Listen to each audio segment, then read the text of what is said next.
దేవునికి మహిమ కలుగునుగాక.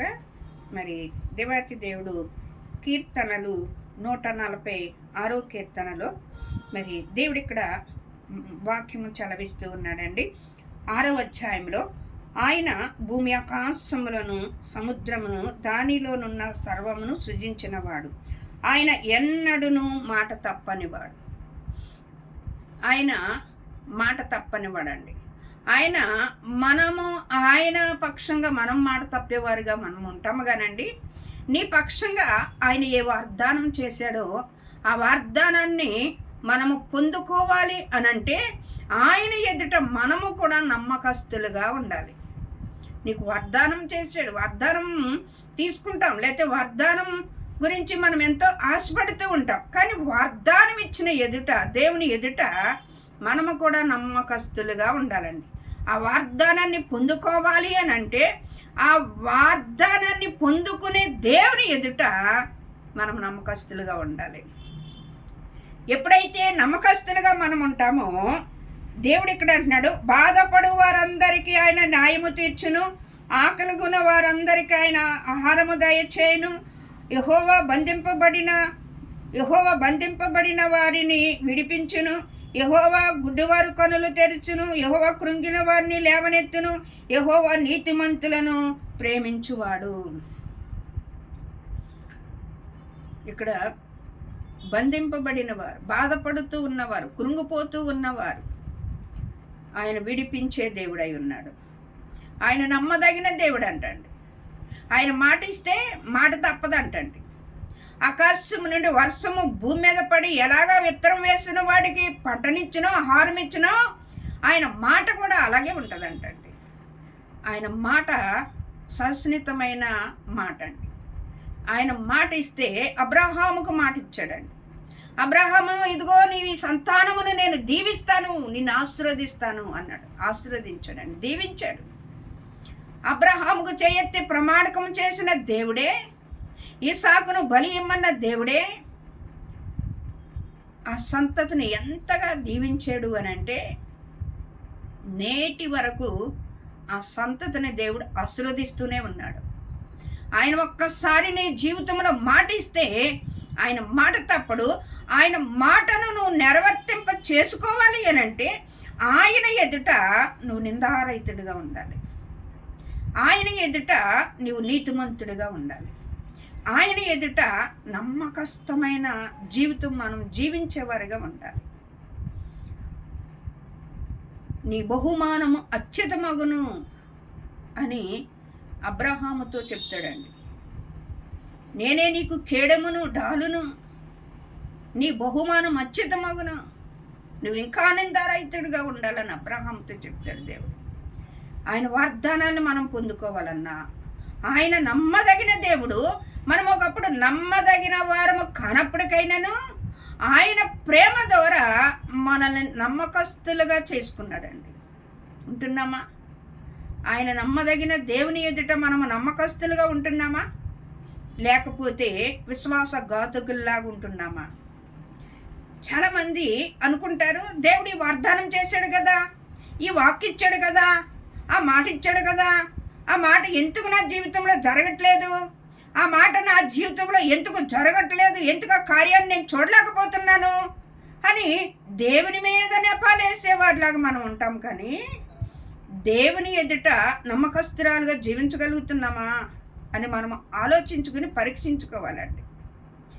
ఎందుకో ఆ వాగ్దానాన్ని దేవుడు నా జీవితంలో జరిగించట్లేదు, ఎక్కడ పొరపాటు జరుగుతుంది అని మన హృదయాన్ని మనం పరిశోధించుకునే వారిగా మనం ఉండాలండి. దేవుడు నమ్మదగిన వాడే. ఆయన మాట ఇస్తే మాట తప్పడు. అబ్రహాముకు మాట ఇచ్చి మాటను నెరవేర్తింపజేశాడు. ఇస్సాకు మాట ఇచ్చి యాకోబుకి 12 గోత్రములను దీవించాడు. దావీదుని పిలిచిన దేవుడు దావీదుని ఆశీర్వదించాడు. సౌలుని పిలిచాడు, కానీ సౌలు దేవుని ఎదుట నమ్మకస్తుడిగా లేకపోయాడు. అందుకనే సౌలును తొలగించి దావీదుని నిలబెట్టుకున్నాడండి. దావీదుని అంటాడు, నా ఇల్లంతట్లో నా హృదయానుసారుడు అంటాడండి. నా హృదయానుసారుడు. మోసేని అంటాడు, నా ఇల్లంతట్లో నమ్మకస్తుడు, నా ఇల్లంతట్లో నమ్మకస్తుడు. నమ్మకస్తంగా మనం ఉండగలుగుతున్నామా? ఆ వాగ్దానాన్ని పొందుకోవాలి అని అంటే నమ్మదగిన దేవుని ఎదుట నమ్మకస్తులుగా మనం ఉండాలండి. మనం ఎటు పడితే అటు జీవించేసి, ఎలా పడితే అలా తిరిగేసి, ఎలా పడితే అలా మాట్లాడేసి, ఎలా పడితే అలా ప్రవర్తించేసి, నాకు దేవుడు కార్యాలు చేయలేదంటే చేయడాయినా. నా ఆజ్ఞలను నా కట్టడలను గైకునని ఎడల 1000 సంవత్సరములకు నా కృప నిలిచి ఉంటుంది అన్నాడండి. ఆయన ఆజ్ఞలకు మనము లోబడేవారుగా ఉండాలి. ఆయన మాటకు విధేయత చూపించేవారుగా ఉండాలి. ఎవరైనా మనకు అధికారులు వస్తే మనం ఎలాగ వాళ్ళ ఎదుట ఎంతగా తగ్గించుకుని, ఎంతగా చేతులు కట్టుకుని, ఎంతగా దీన మనసు కలిగి వాళ్ళతో మాట్లాడుతాం.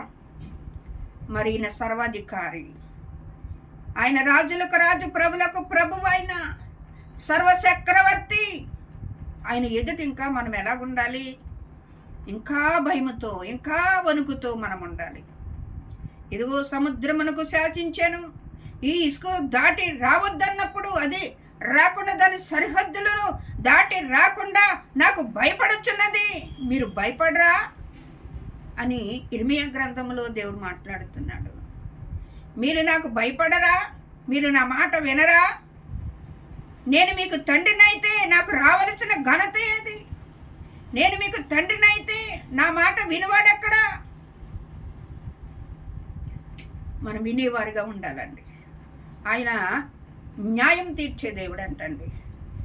ఇక్కడ ఇంకా ఆయన అంటున్నాడు, నీతిమంతులను ప్రేమించువాడు, యెహోవా పరదేశులను కాపాడువాడు, ఆయన తండ్రి లేని వారందరినీ, విధవరాండ్లందరినీ ఆదరించువాడు. ఆయన ఎంతైనా నమ్మదగిన దేవుడు, ఎంతైనా నమ్మదగిన దేవుడు అండి. నువ్వు నమ్ముట నీ వల్ల అయితే నమ్మువానికి సమస్తమును సాధ్యమే అని చెప్పాడు ఆయన. నమ్మట్లేదు, అంతే, నమ్మట్లేదు. ఆయన ఎదుట నమ్మకంగా మనం ఉండలేకపోతున్నాం. విశ్వాసఘాతుకుల్లాగా ఉంటున్నాం, అటు ఇటు తిరుగులాడేవారుగా ఉంటున్నాం. ఎన్నాళ్ళు అటు ఇటు తిరుగులాడుతా విశ్వాసఘాతుకురాలా. ఇదిగో రాజమార్గములో నీ మనస్సును నిలుపుకో అని దేవుని వాక్యం చెలవిస్తూ ఉంది. తిరిగిరా, ఈ నీ పట్టణములకు తిరిగి రమ్ము. ఇదిగో యెహోవా నూతన కార్యము చేయబోతున్నాడు. ఆయన నమ్మదగిన దేవుడు. మనము కూడా ఆ వాగ్దానాన్ని పొందుకోవాలంటే మనము కూడా నమ్మకస్తులుగా ఉండాలండి, నమ్మకస్తులుగా ఉండాలి. దావీదుని పిలుచుకున్న దేవుడి ఎదుట ఎంతో నమ్మకస్తుడిగా ఉన్నాడు. మరి ఒక్క బెత్షెబాతి విషయంలో పాపము తప్ప దావీదు ఏ పాపమును చేయలేదని దేవుని వాక్యం చెలవిస్తూ ఉంది.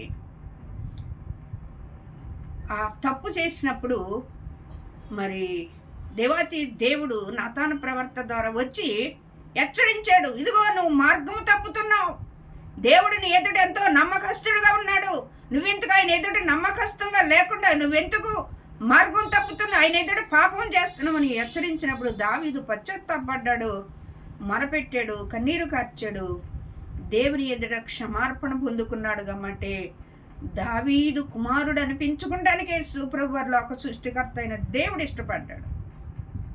మరి నిన్ను ఇష్టపడుతున్నాడు, ఈమె నా కుమార్తె, ఈమె నా కుమారుడు అని నిన్ను ఇష్టపడేవారుగా మనం ఉండాలండి.